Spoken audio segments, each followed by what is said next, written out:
আন-নিকাহু মিন সুন্নতি ফামান রাগিবা আন সুন্নতি ফালাইসা মিন্নি। দয়াল নবীজি বলেছেন, বিবাহ আমার সুন্নত, যে আমার সুন্নত রক্ষা করবে সে আমার উম্মতের দলভুক্ত। যে আমার এই সুন্নত প্রথাকে বিলুপ্ত করবে, যে আমার এই সুন্নতকে অবজ্ঞা করবে, অস্বীকার করবে, পরিত্যাগ করবে, সেই ব্যক্তি আমার উম্মতের দলভুক্ত নয়। সেই ব্যক্তির, সেই উম্মতের জিম্মাদারি আমি নেব না। আল্লাহর নবী সরওয়ারে কায়নাত সাল্লাল্লাহু তাআলা আলাইহি ওয়াসাল্লাম নবুয়তের জবানে এলান দিয়েছেন, কুল্লু উম্মতি ইয়াদখুলুনাল জান্নাহ ইল্লা মান আবা। কিলা ওয়া মান আবা ইয়া রাসূলুল্লাহ? ক্বালা মান আতানি দাখালাল জান্নাহ ওয়া মান আসানি ফাকাদ আবা। আমার দয়াল নবীজি বলেন, আমার প্রত্যেক উম্মত জান্নাতে যাবে,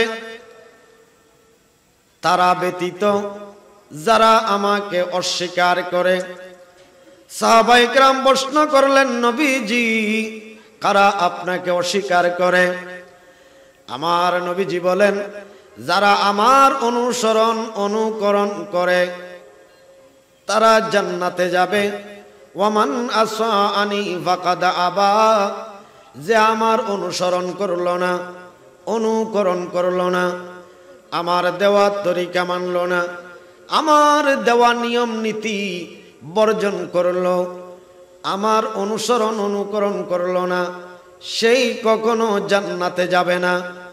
দয়াল নবীজি আরো বলেছেন, মান আহাব্বা সুন্নতি ফাকাদ আহাব্বানি ওয়া মান আহাব্বানি কানা মা'i ফিল জান্নাহ। যারা নবীজির সুন্নতকে মহব্বত করে তারা নবীজিকে মহব্বত করলো। যারা নবীজিকে মহব্বত করলো তারা সরাসরি দয়াল নবীজির সঙ্গে জান্নাতে যাবেন। বলুন সুবহানাল্লাহ। এটা হতে পারে আপনার পরিবারের নীতি, আপনার ব্যক্তিগত জীবন, পারিবারিক জীবন, সামাজিক জীবন, রাষ্ট্রীয় জীবন, প্রতিটি স্তরে স্তরে দয়াল নবীজির দেখানো, দয়াল নবীজির শিখানো, আল্লাহর নবী সাল্লাল্লাহু আলাইহি ওয়াসাল্লামের প্রদর্শিত পথ অনুসরণ অনুকরণের মাধ্যমে একজন দয়াল নবীজির উম্মত সফলতা অর্জন করতে পারবে। একজন মানুষের জীবনের পরিপূর্ণতার জন্য, একজন মানুষের আধ্যাত্মিকতা উৎকর্ষণের জন্য, একজন ব্যক্তি তাকওয়াবান হওয়ার জন্য যেই কতগুলো বৈশিষ্ট্যের প্রয়োজন, তন্মধ্যে একটা হলো বিবাহ। বিবাহ একজন মানুষকে পরিপূর্ণতায় পৌঁছে দেয়। বিবাহ এটা শুধু কোরআন সুন্নাহর দৃষ্টিতে নয়, বিজ্ঞানের দৃষ্টিতেও এই বিবাহ উপকারী। আল্লাহ সুবহানাহু ওয়া তাআলা এই পৃথিবীতে দুইজন, একজন মানব একজন মানবী থেকে যেইভাবে আজকে বিশ্বে 800 কোটি নারী এবং পুরুষ আল্লাহ সুবহানাহু ওয়া তাআলা সৃষ্টি করেছেন, সবগুলো আদম আলাইহিস সালামের সন্তান সন্ততি এই দুইজন থেকে। এবং এই জমিনে সর্বপ্রথম আদম এবং হাওয়া আলাইহিস সালামের বিবাহ বন্ধনের মাধ্যমে এই জমিনে সন্তান সন্ততিগুলো পয়দা করেছেন। সুতরাং বর্তমান এই আধুনিকতার যুগ দিয়ে বিবাহ বহির্ভূত সন্তানগুলোকে ইসলামে নয় অন্যান্য ধর্মেও যার সন্তান নামে আখ্যায়িত করা হয়েছে বিবাহ বহির্ভূত হলে। আল্লাহর এই জমিনে সর্বপ্রথম হত্যা সংগঠিত হয়েছে একটা বিবাহকে কেন্দ্র করে। সর্বপ্রথম এই জমিনে প্রথম হত্যা সংগঠিত হয়েছে বিবাহকে কেন্দ্র করে। শরীয়তে আদম আলাইহিস সালামের শরীয়ত, হাওয়া আলাইহিস সালাম থেকে যত সন্তান হয়েছে জোড়া জোড়া, প্রথম জোড়ার ছেলের সাথে দ্বিতীয় জোড়ার মেয়ের সাথে বিবাহ হবে, দ্বিতীয় জোড়ার ছেলের সাথে প্রথম জোড়ার মেয়ের বিবাহ হবে, এইভাবে সিস্টেম ছিল। কিন্তু যেই মুহূর্তে আকলিমা নামক আদম আলাইহিস সালামের এক কন্যা সন্তান হাবিল এবং কাবিল এটা নিয়ে দ্বন্দ্বে জড়িয়ে পড়েছে। কাবিল সর্বপ্রথম আদম আলাইহিস সালামের শরীয়তের সীমা লঙ্ঘনকারী, আল্লাহর বিধান অমান্যকারী। সর্বপ্রথম পৃথিবীতে হত্যা সংঘটিত হয়েছে নারী কেলেঙ্কারির মাধ্যমে। সম্মানিত হাজিরিন, আল্লাহ তাবারক ওয়া তাআলা এই জমিনকে অসংখ্য মানুষ, ওমা খালাকতুল জিন্না ওয়াল ইনসা ইল্লা লিয়াবুদুন, মানুষ এবং জিন জাতি আল্লাহ সৃষ্টি করেছেন আল্লাহর ইবাদতের জন্য। তো আল্লাহ আদম জাতি সৃষ্টি করেছেন দুইজন থেকে, আদম এবং হাওয়া আলাইহিস সালামের মাধ্যমে এই জমিনে আজকে প্রায় 800 কোটি বান্দাবান্দি আমরা দেখতে পাচ্ছি আদম শুমারের মতে। তো এই বান্দাগুলো কিভাবে নিজের জৈবিক চাহিদা, কিভাবে নিজের জনশক্তি কোন পথে ব্যয় করবে, একজন ব্যক্তি তাকওয়াবান হওয়ার জন্য যে কতগুলো বৈশিষ্ট্যের প্রয়োজন, তন্মধ্যে বিবাহ খুব একটি গুরুত্বপূর্ণ বিষয়। আল্লাহ সূরা মুমিনুনের শুরুতে বলেছেন, বিসমিল্লাহির রহমানির রহিম, قد أفلح المؤمنون الذين هم في صلاتهم خاشعون والذين هم عن اللغو معرضون والذين هم للزكاة فاعلون والذين هم لفروجهم حافظون। আল্লাহ তাবারক ওয়া তাআলা বলেছেন, এই যে সফলতা অর্জনের জন্য একজন মুমিন কখন সফল হবে, সেই যখন নামাজের ভিতরে খুশু খুজু অবলম্বন করবে। তো খুশু খুজু অবলম্বন করতে গিয়ে সফলতার উচ্চ শিখরে আরোহণ করতে গেলে তাকে কতগুলো আমল নিজের ব্যক্তিগত জীবনে কতগুলো বিষয় বাস্তবায়ন করতে হবে। তন্মধ্যে প্রথম নম্বর হচ্ছে বেহুদা অনর্থক কথাবার্তা থেকে নিজের জবানটারে হেফাজত করতে হবে। ওয়াল্লাযীনা হুম আনিল লাগবি মুরিদুন, বেহুদা কথাবার্তা, অনর্থক কথাবার্তা, এই সমস্ত কথাবার্তা থেকে নিজেকে রক্ষা করতে হবে। তারপর আল্লাহ তাবারক ওয়া তাআলা বলেছেন, তারপরেও আরেকটা কাজ আছে, ওয়াল্লাযীনা হুম লিযাকাতি ফাইলুন, তার বৈধ পন্থায় যে সম্পদগুলো তিনি অর্জন করেছেন বৈধ পথে সেইভাবে তাকে খরচ করা, যাকাত দেওয়া, নফল দান হলে নফল দান সদকা করা। সবচাইতে আরো বড় গুরুত্বপূর্ণ হচ্ছে একজন মুমিন সফল হওয়ার জন্য ওয়াল্লাযীনা হুম লিফুরুজিহিম হাফিজুন, ওই ব্যক্তিকে তার যৌবন শক্তি, নিজের গুপ্ত অঙ্গকে হেফাজত করতে হবে জেনা ব্যভিচার থেকে।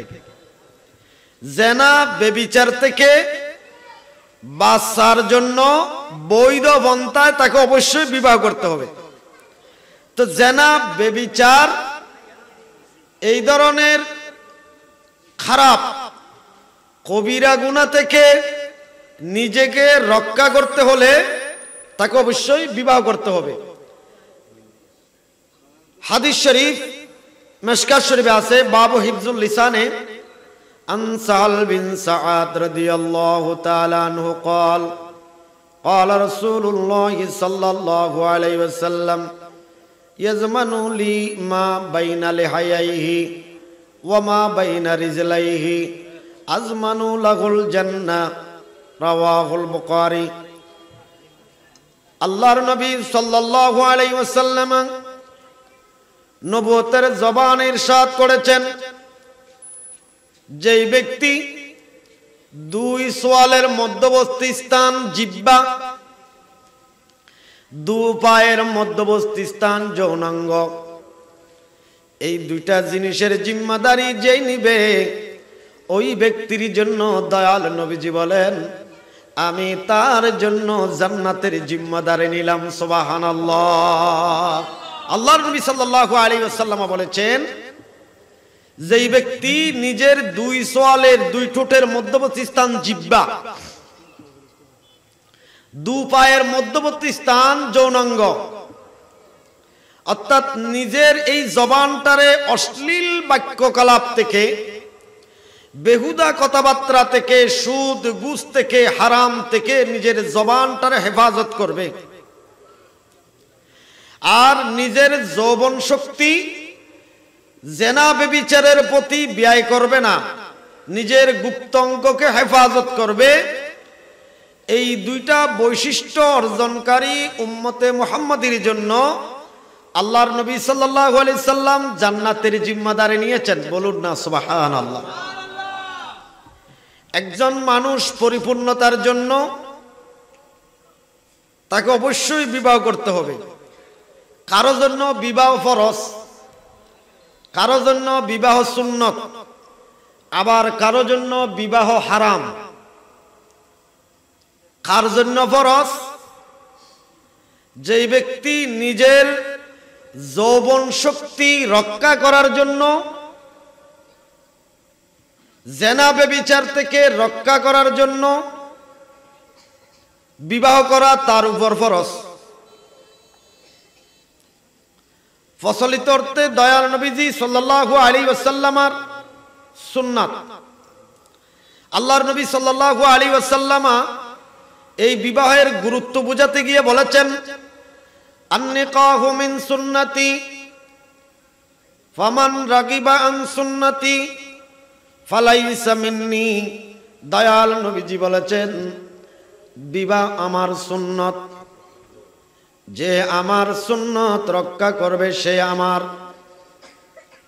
উম্মতের দলভুক্ত, যে আমার এই সুন্নত প্রথাকে বিলুপ্ত করবে, যে আমার এই সুন্নতকে অবজ্ঞা করবে, অস্বীকার করবে, পরিত্যাগ করবে, সেই ব্যক্তি আমার উম্মতের দলভুক্ত নয়, সেই ব্যক্তির সেই উম্মতের জিম্মাদারি আমি নেব না।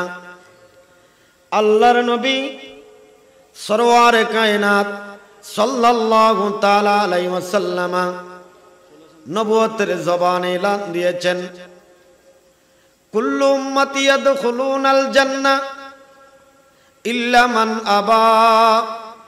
কিলা ওয়া মান আবা ইয়া রাসূলুল্লাহ? ক্বালা মান আতানি দাখালাল জান্নাহ ওয়া মান আসানি ফাকাদ আবা। আমার দয়াল নবীজি বলেন আমার প্রত্যেক উম্মত জান্নাতে যাবে, তারা ব্যতীত যারা আমাকে অস্বীকার করে। সাহাবায়ে কেরাম প্রশ্ন করলেন নবীজি কারা আপনাকে অস্বীকার করে? আমার নবীজি বলেন যারা আমার অনুসরণ অনুকরণ করে তারা জান্নাতে যাবে।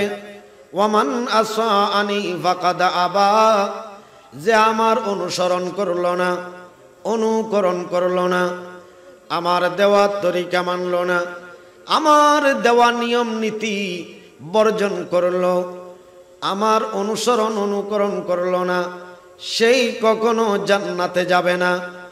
দয়াল নবীজি আরো বলেছেন মান আহাব্বা সুন্নতি ফাকাদ আহাব্বানি ওয়া মান আহাব্বানি কানা মা'i ফিল জান্নাহ।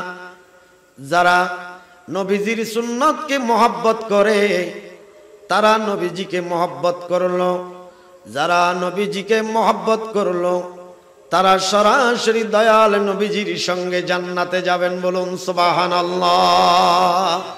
এটা হতে পারে আপনার পরিবারের নীতি, আপনার ব্যক্তিগত জীবন, পারিবারিক জীবন, সামাজিক জীবন, রাষ্ট্রীয় জীবন, প্রতিটি স্তরে স্তরে দয়াল নবীজির দেখানো, দয়াল নবীজির শিখানো আল্লাহর নবী সাল্লাল্লাহু আলাইহি ওয়াসাল্লামের প্রদর্শিত পথ অনুসরণ অনুকরণের মাধ্যমে একজন দয়াল নবীজির উম্মত সফলতা অর্জন করতে পারবে। কুরআনুল কারীম ফুরকানে আজিম আল্লাহ তাবারক ওয়া তাআলা বলেছেন, ফানকিহু মা তাবা লাকুম মিনান নিসা মাসনা ওয়া সুলুসা ওয়া রুবা। কত কৌশল হিকমা আল্লাহ তাবারক ওয়া তাআলা কুরআনুল কারীমের মাধ্যমে জাতিকে জানিয়ে দিয়েছেন। ফানকিহু তোমরা বিবাহ করো, মা তাবা লাকুম তোমাদের পছন্দ মতো, মিনান নেসা নারীদের থেকে। যদি এই ধরনের অর্থ হয় তাহলে অ্যাক্সিডেন্টের সম্ভাবনা। নারীদের মধ্য থেকে যাদেরকে তোমার পছন্দ হয় তাদেরকে বিবাহ করো। এখানে গন্ডগোল কি? মা তাবা লাকুম আই হাল্লা লাকুম, যেই সমস্ত নারী তোমাদের জন্য হালাল করা হয়েছে, যে সমস্ত নারীদেরকে বিবাহ করা তোমাদের জন্য বৈধ, সেখান থেকে তোমরা দুইজন, প্রথমে বলতেছেন আল্লাহ মাসনা দুইজন, ওয়া সুলুসা তিনজন, ওয়া রুবা চারজন। শুরুতে আল্লাহ বলছেন তোমাদের জন্য যে সমস্ত নারী বিবাহ করা বৈধ, তোমাদের জন্য যাদেরকে হালাল করা হয়েছে সেখান থেকে দুইজন, তিনজন, চারজন, না পারলে ফাওয়াহিদা একজন বিবাহ করো। তাহলে দুইজন কখন করবে, তিনজন কখন করবে, চারজন কখন করবে, একজন কখন করবে?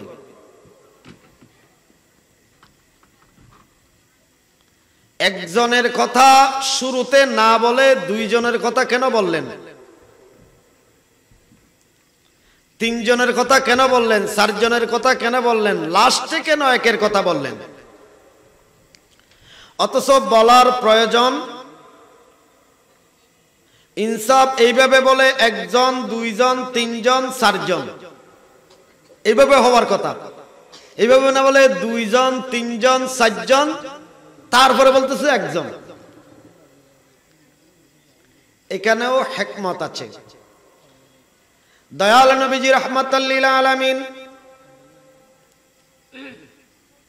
ভবিষ্যৎবাণী করেছেন, এমন সময় আসবে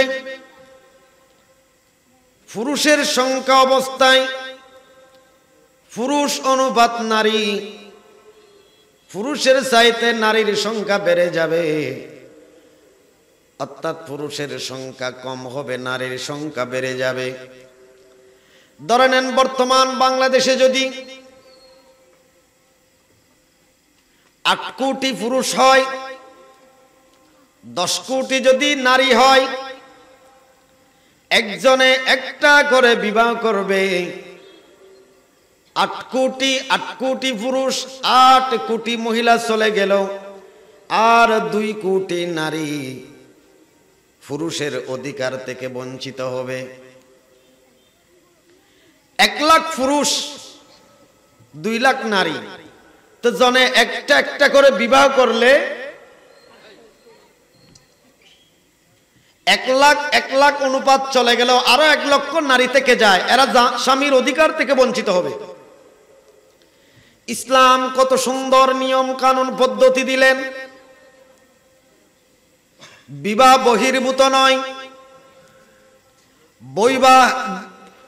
বিবাহিক সূত্রে আবদ্ধ হয়ে ঘর সংসার করা। যদি তোমার ক্যাপাসিটি থাকে, সমতা করতে পারো, ভরণ পোষণ দিতে পারো, সব দিক দিয়ে যদি তুমি সমতা রক্ষা করতে পারো, 2 জন বিবাহ করবা। যদি 3 জন করো, 3 জনকে সমানভাবে পরিচালনা করতে পারো, তাহলে 3 জন বিবাহ করবা। 4 জনকে যদি সমানভাবে যদি তুমি সুস্থভাবে পরিচালনা করতে পারো, ঝগড়া হবে না, বিবাদ হবে না, কোনো ঝগড়া বিবাদ ছাড়াই যাবতীয় ভরণ পোষণ সহ জৈবিক চাহিদা যদি তুমি মিটাইতে পারো সমানভাবে, তাহলে তুমি 4 জন করো। 4 জন করতে পারো না, ক্ষমতা নাই, 3 জন করার ক্ষমতা নাই, 2 জন করার ক্ষমতা নাই, তাহলে তুমি 1 জন বিবাহ করো, 1টি বিবাহ করো। 1টি বিবাহের মাধ্যমে তোমার জীবনের পরিপূর্ণতা তুমি লাভ করো। তাও যদি সম্ভব না হয়, ভরণ পোষণ দিতে পারবা না, এই ক্ষমতা তোমার কাছে নাই, তাহলে তুমি কি করো? দয়াল নবীজি সমাধান দিয়েছেন, অধিক পরিমাণে তুমি রোজা রাখো, বেশি বেশি করে রোজা রাখো। রোজা রাখার মাধ্যমে নফসে আম্মারা দাফন হয়ে যাবে। প্রত্যেক মানুষের কাছে 3টা করে নফস আছে। একটা নফসের নাম হলো নফসে আম্মারা, আরেকটা নফসের নাম হলো নফসে লাওয়ামা, আরেকটা নফসের নাম হলো নফসে মুতমাইন্না। নফসে আম্মারা সব সময় মানুষকে খারাপ বুদ্ধি দেয়, ন্যায় থেকে অন্যায়ের পথে নিয়ে যায়, সৎপথ থেকে অসৎ পথে নিয়ে যায়, দিন দিন অসভ্য বানানোর জন্য চেষ্টা করে, পাপ কাজের সাথে জড়িত করার জন্য উৎসাহ উদ্দীপনা দেয়। এটাকে বলে নফসে আম্মারা। এই নফসে আম্মারা দাফন করার জন্য সব চাইতে বেশি বেশি নফল রোজা রাখা, নফসে আম্মারা গুলো দাফন হয়ে যাবে। বলুন সুবহানাল্লাহ। প্রত্যেক মানুষের কাছে 3টা করে কলব আছে।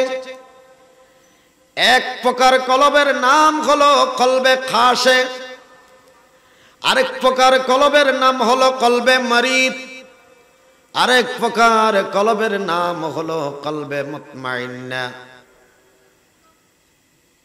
কলবে সলিম যাকে বলা হয়।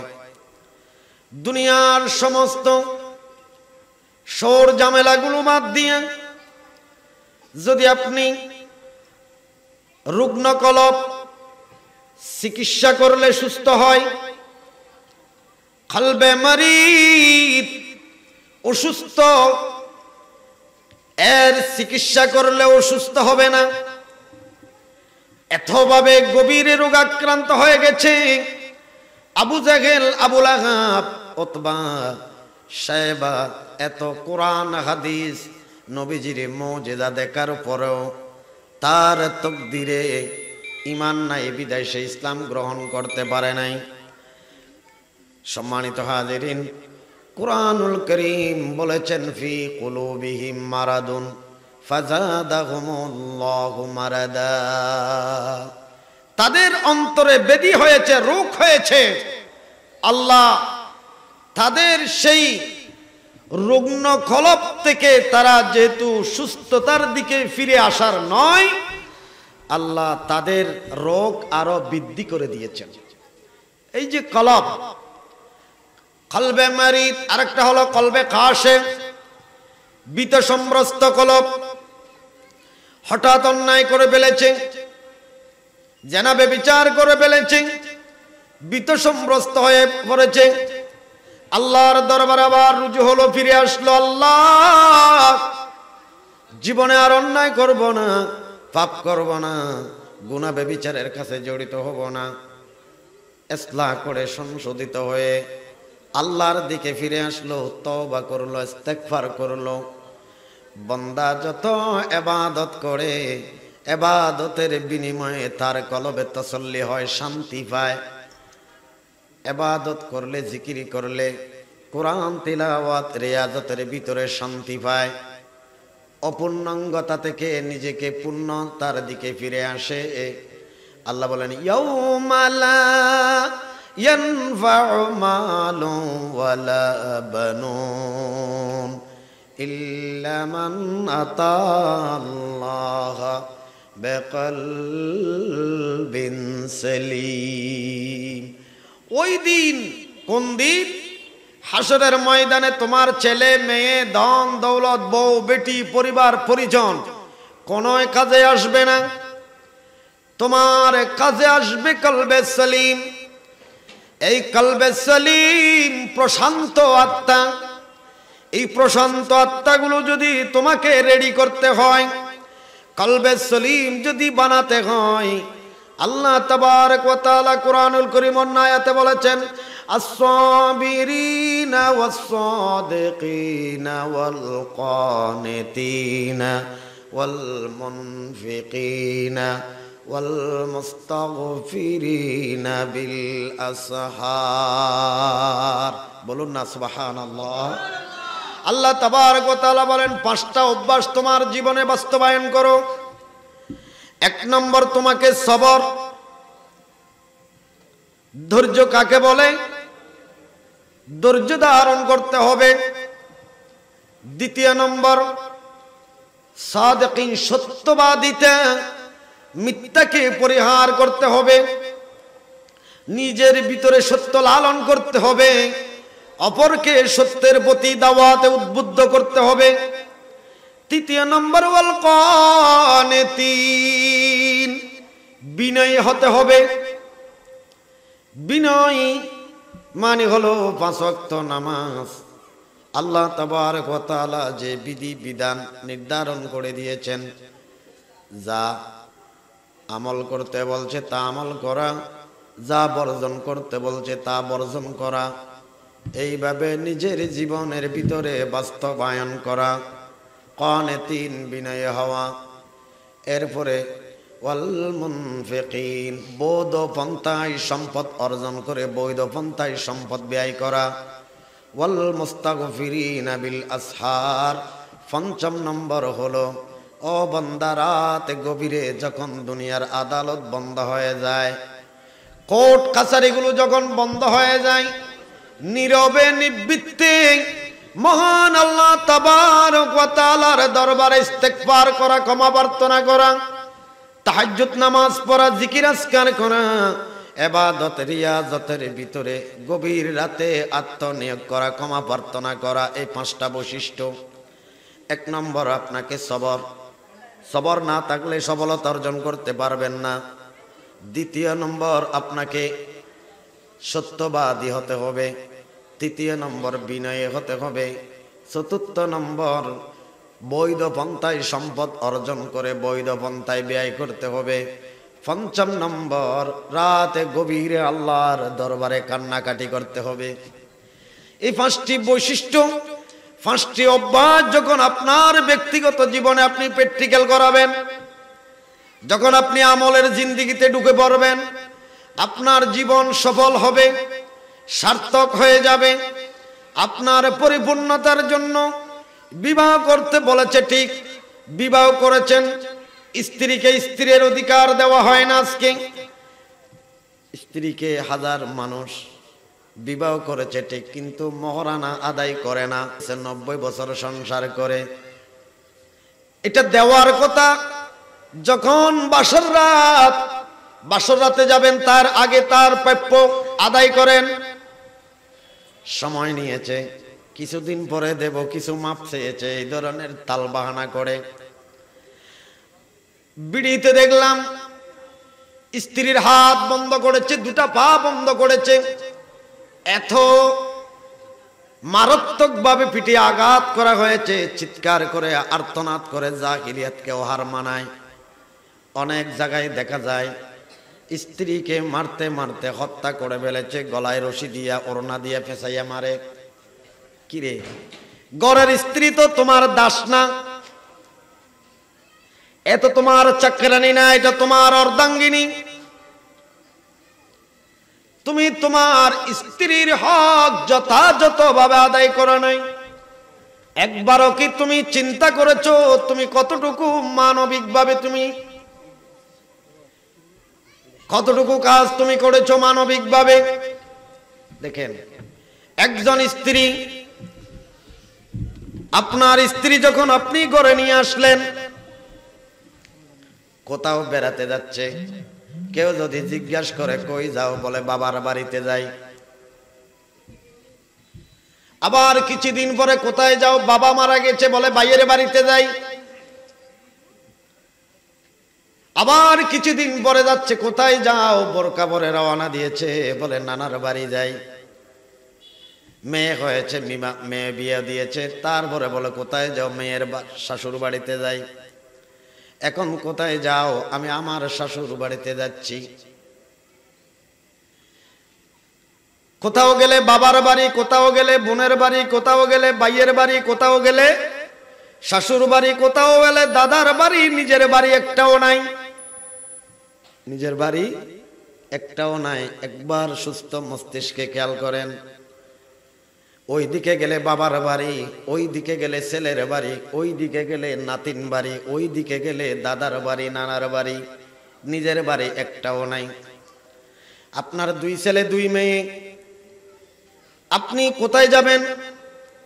চাকরির কাজে চলে যাবেন। ভোরবেলায় উঠে তার 1 ঘন্টা আগে স্ত্রী ঘর থেকে ঘুম থেকে উঠে নাস্তা পানি আপনার জন্য রেডি করে দিয়েছে, খাওয়া দাওয়া করে আপনি চাকরিতে চলে গেলেন।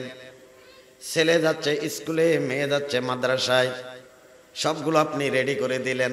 রাস্তায় যদি কারো সাক্ষাৎ হয়, এই ছেলে কার, বলে আব্দুর রহিমের ছেলে, আব্দুল করিমের ছেলে, স্ত্রীর ছেলে, বলে কেউ পরিচয় দেয় না। আপনি চলে গেলেন, কখন সন্ধ্যায় আবার ঘরে ফিরবেন। ছেলেগুলো বিকাল 4টার পর ঘরে ফিরবে।